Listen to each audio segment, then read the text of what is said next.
दादू माम ख़बर नाज़रन खे ॾींदालूं त दादू में खदड़े फ़कीर जे इश्क में नौजवान ज़हरीली दवा पी आपघात जी कोशिश कई आहे। एहसान पुट ममताज सोलंकी खे ॻणती जोगी हालत में अस्पताल दाख़िल कयो वियो आहे।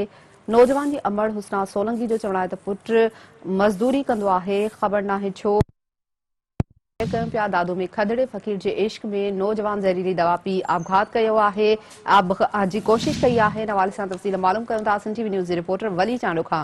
वली चांडियो, छा तफ़सील आहिनि, अपडेट कजो।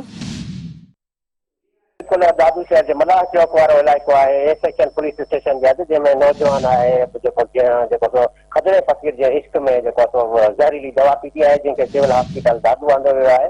डॉक्टर मुताबिक़ संदसि ज़िंदगी बचाइण लाइ कोशिशूं जारी आहिनि ऐं खेसि होश में आणण जी कोशिश कई पई वञे थी।